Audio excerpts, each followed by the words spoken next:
Ladies and gentlemen, welcome back to Product Innovation Show, where we talk about all the things that prevent you from shipping a good product. And today I have another guest, Radhika Dutt, who's an author of Radical Product Thinking, her new book.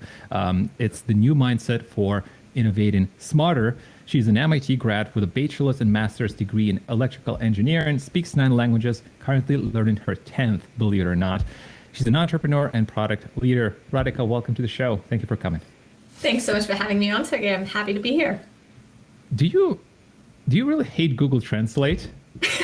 I learned in 9 languages and the 10th. It's just I've lived on so many different continents and so many countries, and it's just languages has been a passion because you get to learn cultures through languages. Right. So what is the 10th language you're learning? I'm working on Mandarin. Mandarin. So what's the last one that you learned? I think the last one I learned was probably Italian. So my husband's Italian, and so we speak Italian at home. But yeah, that's, I guess, always one that's always in progress. How do you, and we're going to get to product, I promise. How much time do you feel like it takes you to from zero to having a decent ability to speak and communicate when you're learning the new language? Like, let's say if Mandarin in this example. Oh, what's interesting is it completely depends on the teacher. So when I learned Spanish, it took me about 6 months. Learning Italian from my husband at the time boyfriend, again, it was about 6 months. But like it totally depends on whether you're doing full immersion or you're doing 1 lesson a week. 1 lesson a week, you never learn at all. So how many like do you have to do like to do that from 6 months to understand something decent every day, a couple of hours? Well, 6 months to be able to have a conversation with a friend, not business conversations, but of course. Yeah, conversation, yeah. So yeah, it takes about, I'd say like everyday exposure. Right. And you lived in Singapore. You relatively recently came back to Boston where you live. You lived in Singapore for 2.5 years. How is it? Oh, it was brilliant. Well, first of all, it's a tropical paradise. So if you like warm weather, that's the place to go. If you don't, maybe it's not. But I think more than anything, as someone who builds products and who's been thinking about product thinking, Singapore is just such an amazing fountain of inspiration. The whole country is built like a product. Yeah, we did speak about that. I should go because it's so warm, and you made a great pitch. So you participated in 4 acquisitions, 2 of which were the companies that you founded. When you are running product, you're a product leader. What do you do when the acquisition happens? What do you need to do to make sure that it goes as well as it could go? I think the biggest thing is figuring out how your product fits within the larger company's portfolio, and how do you make sure that there's enough buy-in in the mothership for your product and how it fits in. Because one of the biggest risks is, the mothership doesn't see enough value, or that they don't understand how to sell it, etc. And so it's really that integration process to make sure that you become part of that mothership in an effective way. Right. Well, on that note, let's talk about your book. And you know what's interesting about your book? I read it, and your sub-headlines. There's this medical theme, or this theme from with its terms from medicine. You call the book's like product diseases, for example, and then you have syndrome, swelling, disorder, complex. How did that what was the idea to do that? Well, I think, whenever we are trying to solve a problem, we have to start with understanding what exactly is happening. We have to get to root cause. Even the name radical, this is something where in medical terminology, a radical cure is really something that gets to the fundamental problem. And so, yes, medical terminology has sort of floated in throughout radical product thinking. I guess part of it is that my background is that my mom is a doctor. This has always sort of floated in my head. But I think there are so many parallels. What I've also realized, aside from product diseases and kind of being able to diagnose them so that we can then cure them, aside from that, even the idea of being a product manager, we are solving someone's problem. Our role is much like a doctor, where I see a problem in a Right. patient and I'm prescribing my product to fix that problem. And that leads to this idea of Hippocratic oath of product. And so, yeah, I think you're right. Like, there's this medical theme throughout. And what's funny is I was giving a talk, and at the end of the talk, they coined the term, you know what? You should be called the product doctor. So Well, true. I'm rolling with that title now. Well, with it, I'm the marketer in me said, well, that's brilliant. And everybody's product this, product that, and you're coming up with, well, first of all, different ideas to product, which we'll talk about. But the other part is the positioning is different. It's called like you coming from a different industry. Exactly. What I really wanted to bring about is a change in mindset in terms of how we think about product. I think for me, fundamentally, the way I think differently about product is that your product is not just hardware, software. Anything that you're doing can be a product if it's your mechanism to create change in the world. And so your product, to me, the definition of product is that it's your mechanism, this constantly improving mechanism to create change that you want to see. And that means that whether you're a freelancer, working in government, a nonprofit, a high-tech startup, it doesn't matter. All of these can be products. Even an activist, a human rights activist, has a product, and that's how they're creating change in the world. Well, that's a great way to think about it, because that wide perspective on product really helps you to, I guess, to learn as much as you can. So you're not just focusing on this one software part. You're actually able to see product in Singapore as a country, or in literally everything else, and then just learn something from that. You're right. It's definitely about learning. But I think, to me, even more importantly, once you define it as a product, then the key thing is we can actually be very systematic in how we build that product. And that, to me, is what's truly empowering, that we can start with a clear vision for change and then systematically translate that vision step by step into everyday activities. And therein lies the power of radical product thinking, that, we can be systematic about building world-changing products, as opposed to what we've learned so far, which is, let's just throw things in the market, see what works, keep iterating and pivoting, and we'll figure out what wins. Well, and I mean, every product leader has a vision, a presentation that they do. It looks really great. They have a little party or whatever they would call, but that's not often is translated into the product, into the customers, into the company. What are they doing, or what are they not doing, in your opinion, to translate that? In fact, what you just said, that is kind of the fundamental issue that leads to product diseases, where there is a break in the chain somewhere along the lines, going all the way from vision down to your everyday actions. Whenever that break in the chain happens, that's where you see product diseases emerge. Where is the break in the chain? Very often it starts right at the vision itself and how we define a vision. Because until now, what we've learned is that a good vision is something that's a BHAG, or a big, hairy, audacious goal. If you've ever done a VC pitch, that's the first question that you're asked, like, what's your BHAG? Yeah. And so that is the fundamental problem, that where vision statements go wrong. It turns out that you shouldn't think about your vision as a BHAG or this aspirational goal. In fact, a good vision is one where it's not about yourself at all. It's about a problem that you want to see solved in the world, to the point where if you were to take yourself out of that picture altogether, you would still be happy to see that problem solved. And we can go into what a good vision is, but that's kind of the starting point, where it's very detailed. And then we have to translate that into a strategy, priorities, how you measure success, and what that means for your tactical activities. And you talked about the fact that there is not enough vision in day to day. Like, as a product manager, I'm showing up to work every day. How do I still get a feel for that vision, a touch of the vision?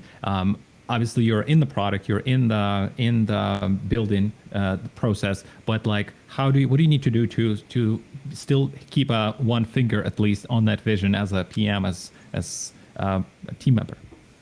Yeah, I think so far vision statements tend to be like, to be the leader in blah, blah. I was at a company and the vision statement was to reinvent warehouse automation. my own vision in the first startup used to be revolutionizing wireless. Those are all like honestly not very useful vision statements. And so as a product manager, what you want is a detailed vision that answers 5 questions. It's the who, what, why, when, how questions. So which is, whose world are you trying to change? This can't be everybody. You have to be very specific about a group of people. So it can't just be consumers or women, like that's still an entirely too big a category. The second question is, what exactly is their problem? Meaning, what does their world look like? Why and how are they solving that problem today? The third question, which is probably the most important one to me, is why does that world need changing? Meaning, why is the status quo completely unacceptable? And if we cannot answer this question of why is the status quo unacceptable, maybe there's no reason for the product to even exist. Yeah. Sorry, I'll just go through these two. The fourth is, when will you know that you've arrived? Meaning, what does the world look like when you can say mission accomplished? And then finally, how will you bring that about? And this is finally when you can talk about your product or your technology or your approach. It seems similar, and I have not worked as a product manager. It seems similar to a user story, just a little bit above, a little bit higher level, but kind of similar to the user story, but obviously a lot more specific than be a leader in X. Exactly, but you're right. I think in many ways it is like a user story, but it's like a user story for your entire product. And you know, getting answers to these questions of who, what, why, when, and how, it's incredibly hard. Like you realize that sometimes you don't always know the answers to these questions. That to be able to answer this question of, you know, what exactly is their problem and what are they doing today? That requires user research very often. You have to actually have gone and observed the answers to these questions to be able to answer this accurately. Even the starting question of whose world are you trying to change, right? Mm-hmm. Like very often we have been trained for so long that our market needs to be as large as possible. And we're tempted to say, you know, really expand it. And I love how my publicist put it. So I'm going to use her words. She says, you know, instead of talking about who are all the people who are going to benefit from your product, think about who has the most urgent need for it. And that's how you can define the who question. Yeah, it's a good way. I mean, obviously, because you need whatever the easiest option is to attract the users, besides the ads and any other ways in product, you want to take that people who actually have a certain need right now. Exactly. And I think very often we're afraid to take this step of being so detailed about a vision because we say, well, you know, but that means that this vision is only going to be valid for a short amount of time. And the reality is that is okay. In fact, our whole expectation that our vision is unchanging is crazy, right? If we think about the fact that market keeps evolving, your product is also evolving with the market, like your vision should be changing, that, you know, periodically, especially if you're an early stage startup, you really should be looking at that vision statement every month because you might have honestly learned something that invalidates your entire vision. If you're even a mature company, there are events like COVID which completely upend what your product is doing in the market, right? So at least every 6 months or 1 year, you should just go back and check, like, are the answers to this who, what, why, when, how questions actually valid? And one thing that I've noticed is we tend to get very attached to the words that we use in the vision. And this is why, by the way, in the book and also on the Radical Product Thinking website, there's this toolkit that we created. And it has a fill in the blank statement so that you don't get attached to the words in answering the who, what, when, how questions. You can just focus on the profound questions themselves rather than the wording and playing vision bingo.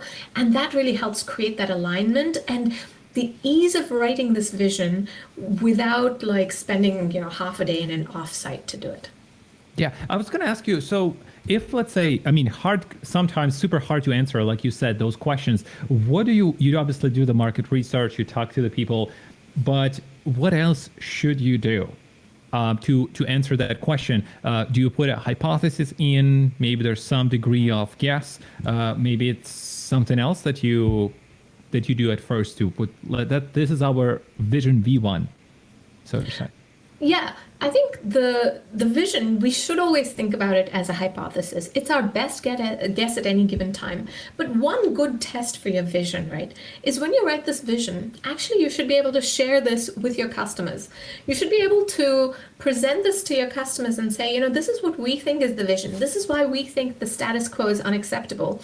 And see what reaction you get.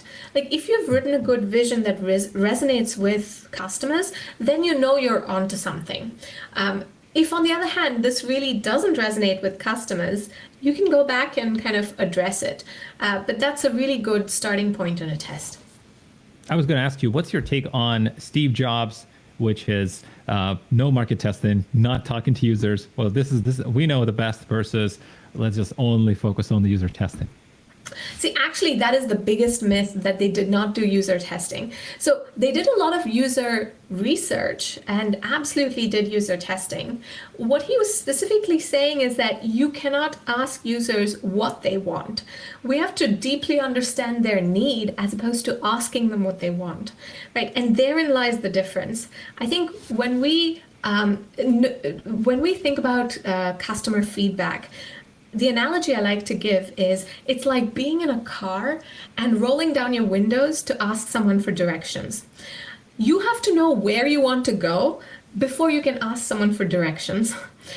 Very often we think about customer feedback as, we want to delight customers, and so we're asking them, what they want. And that part is what Steve Jobs was saying. That doesn't work. You have to know where you're going, and then you can ask for directions to see if you're heading in that right direction. And I think that's how we can use customer feedback. Right. Basically, just kind of translating what you said to one of the Steve's, I guess, examples. When they were developing an iPhone, for example, everybody is trying to use one device. They don't want to use a phone and an MP3 player, as an example, 2006, 2005. People are going in that direction. That's pretty clear. We talk to people. They don't know what it is, though. They don't know what this one thing is. Well, we have an idea, but we know the direction that people are going.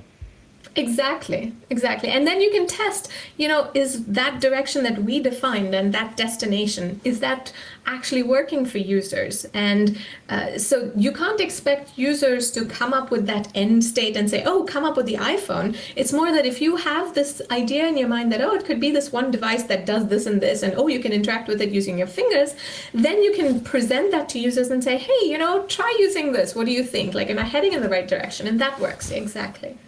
Nobody wants a faster horse, at least not anymore. Product diseases. What are we looking at? If we look at the product diseases you've outlined in the book, I think you have 7. What are those? How do we should think about those? Yeah. So what I found is, right, in the last decade, we've gotten so focused on being iteration-led because we have methodologies like lean, agile. All of these tell us, how we can iterate fast. And the emphasis has been on iterating fast. And so what has happened as a result is we've just focused on doing those iterations and being able to iterate fast. What has been missing is this very clear vision and strategy that drives those iterations. And when that happens is where we see those product diseases that break in the chain, as I was mentioning. And so product diseases, I'll give you a few examples. The first one that I've come across, and I mentioned earlier how our vision in my first startup was revolutionizing wireless. Right. That was the foundation of the disease, hero syndrome. So hero syndrome is where we're focused on scale, on go big or go home, to the point where, we forget what is it that we're actually solving in the world. And we definitely caught hero syndrome in that first startup. Another example that is so common, not just in startups, especially so, but also in big companies, is pivotitis. So pivotitis is what happens. Back to medical terms, yes. Exactly. So pivotitis is what happens where, we keep switching directions, trying to find our way, where we don't have a clear strategy, so we try one strategy after another. I think the one example of pivotitis that I've come across is, I was heading up marketing at a startup, and we were trying to be the next Visa of the world. So we realized, though, that actually that is a really hard problem to solve because you have to both win consumers and merchants. And so we said after some time, like, oh, you know what, we'll pivot to becoming a loyalty solutions provider for merchants. But then after like a month, we said, you know what, that's a really crowded market. So then we pivoted to becoming a credit solutions provider for merchants. And as the head of marketing, honestly, I just didn't even know at some point what I was asking people to sign up for on the website anymore. And that is an example of pivotitis, right? That's a very common thing. I mean, honestly, I've seen so many, as obviously as you, like so many startups doing that thing. And it is admittedly quite a difficult thing or challenge. At what point do you give up or keep going? And I think that's what you're trying to say, right? In that sense.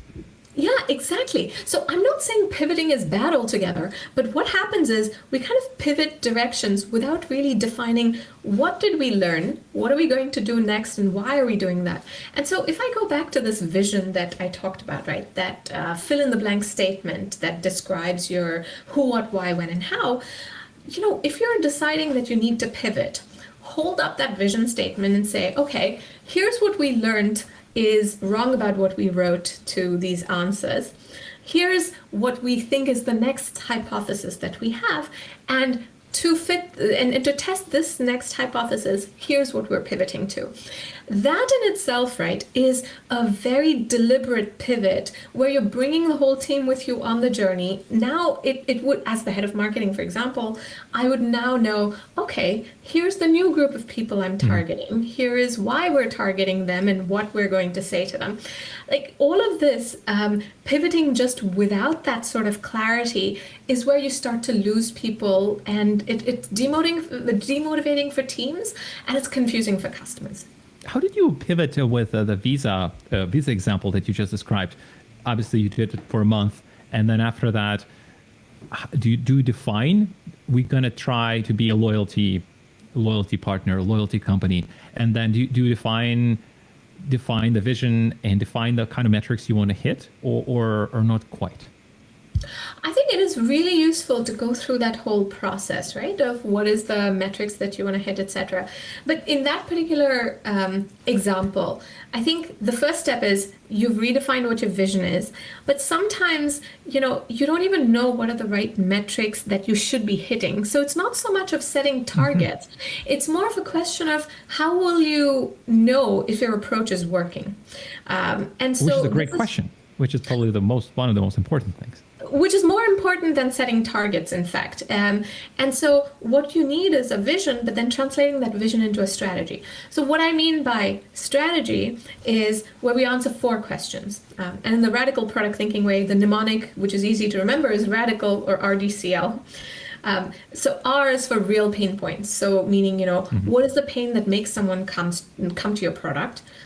The D is for design, meaning what is your solution that solves that pain?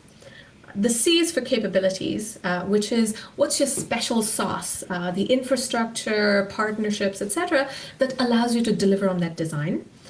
And then finally, L is the logistics, which is how will you bring the solution to the customer? And this is basically where we often forget this part. We leave it as an afterthought for the end. This is where you think about your pricing, your sales channels, how will you support your product, train users, etc.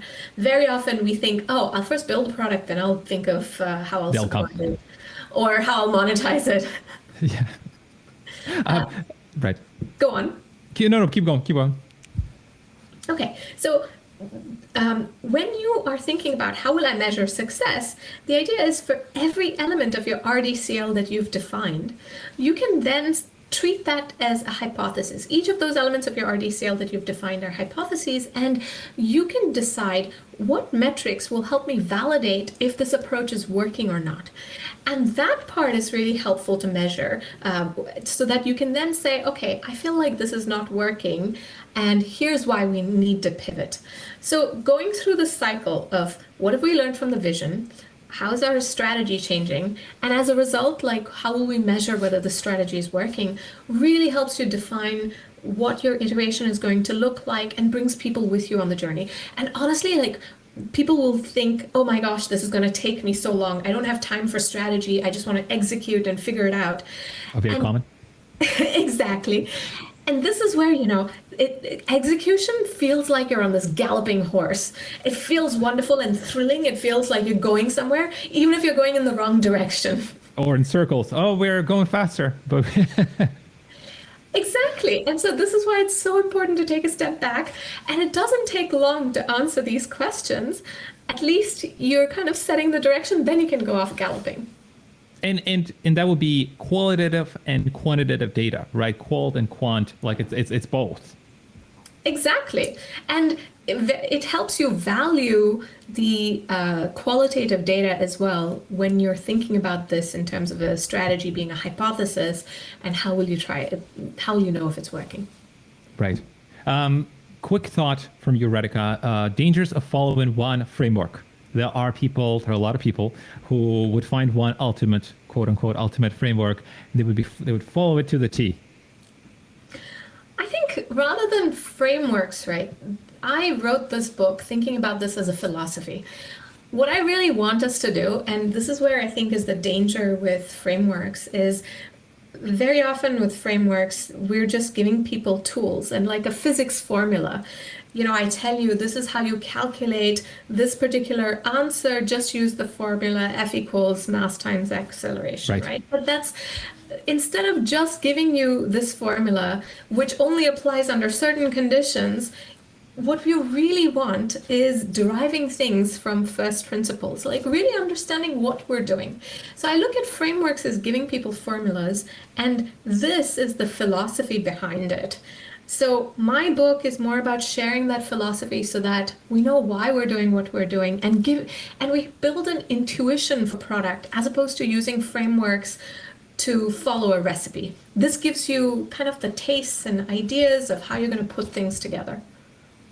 And we're almost out of time, but this is brilliant. Where's everybody can find a book? Where do they get it?